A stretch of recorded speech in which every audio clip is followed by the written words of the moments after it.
Very interesting interview here with Tyson Fury's dad, John Fury. He's a very colorful character. You can see where Tyson Fury gets a lot of his personality from.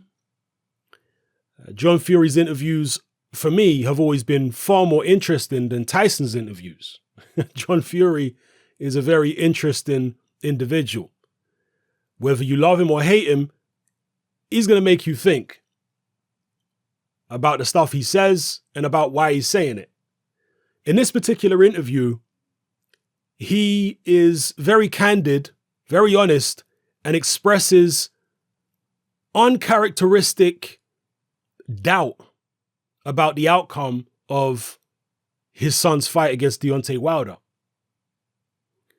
Like most other people in Tyson Fury's camp, John Fury says that he would have preferred Tyson to have a number of fights before going in there against Wilder, a number of rehabilitation comeback fights.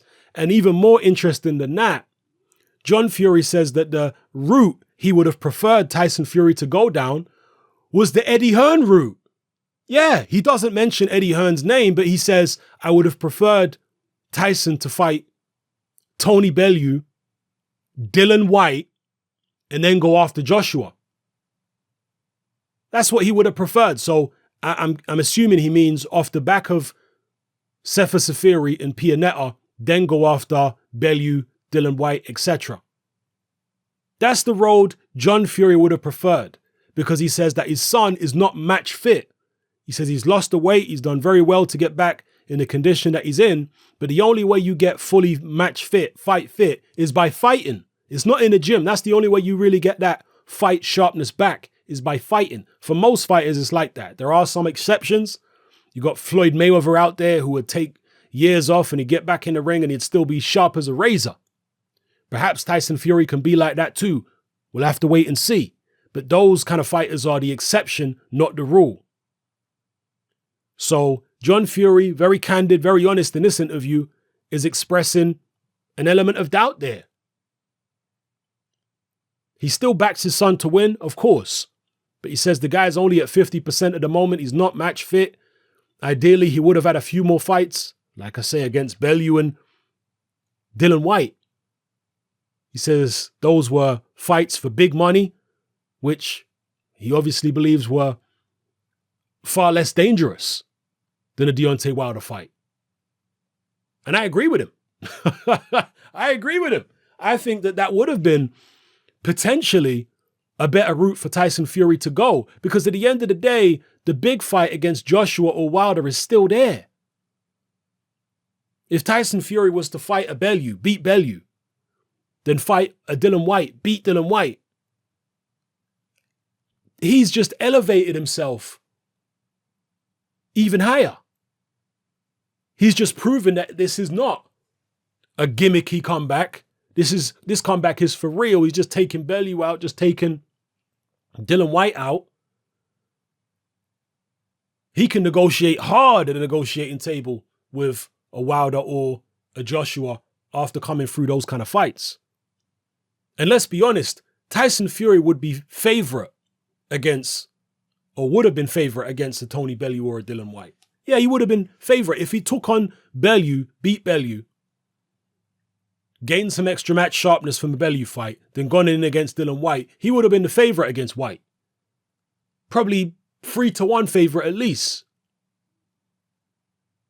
And these are big money fights for him. You know, so I can see the logic in what John Fury is saying in going that route, because it's actually a safer route, and it's a route which gets you more big paydays. And I'm not saying it's a safe route. I'm saying it's a safer route. It's a route that involves less obvious risk. Now, obviously, you're going to have to go through more fighters to get the title fight, but it's a gradual progression in terms of the difficulty of the fights. Going in there against a cruiserweight in Bellew, then you step it up a heavyweight against Dylan Whyte, then you step it up again. Do you understand what I'm saying? So I agree with his dad there. I think that would have been the more logical way to go financially and in terms of rehabilitation. But it is what it is. John Fury also talks about who Tyson has in his corner out there. He said nobody's out there with him. That's what John Fury says. Nobody's there with him. And he said, well, I know he's got Ben Davison and so on and so forth, but Ben Davison might go on to be a great trainer in the future, but he's inexperienced, isn't he? That's what John Fury says out of his own mouth. So he is having some doubts. He is having some anxiety about this situation, which is uncharacteristic of him because he's normally 100% full of belief in his son. But this time around, there are some doubts. The fact that he won't be there, the fact that he's got an inexperienced trainer in Ben Davison, and that's why they've brought in Freddie Roach and Ricky Hatton. To try and take some of the pressure off Ben Davison, no doubt. And Ben Davison, by the way, big up Ben Davison.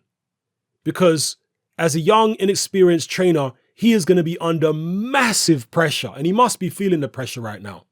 He must be feeling the pressure. Because if Tyson Fury loses and loses in devastating fashion, Ben Davison is going to cop a lot of heat. A lot of people are going to be blaming him. A lot of people are going to be ridiculing him if Tyson Fury loses.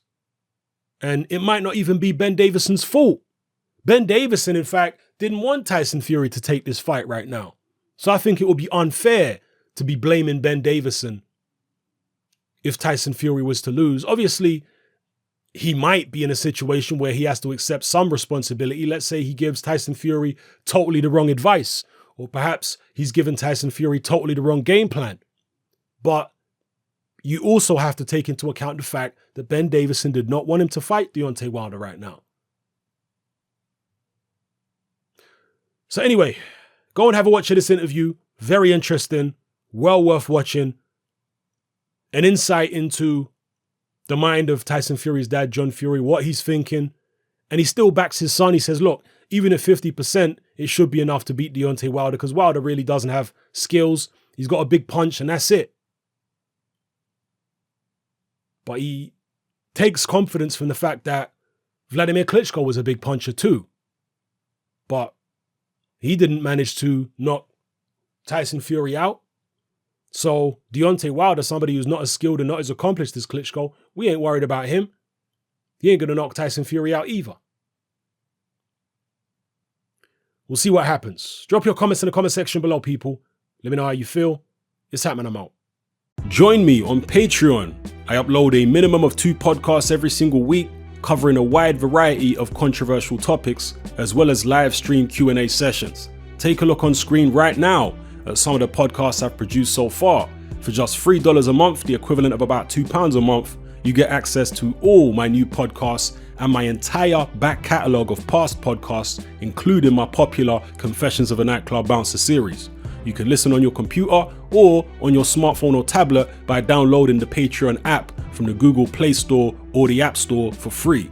The Patreon app also allows you to download each podcast in MP3. For less than the price of a cup of coffee, you get access to dozens of hours of exclusive content. It's easy to sign up, there's no contract, and you can cancel at any time. So come and join our community of free and critical thinkers by signing up with me here on Patreon today.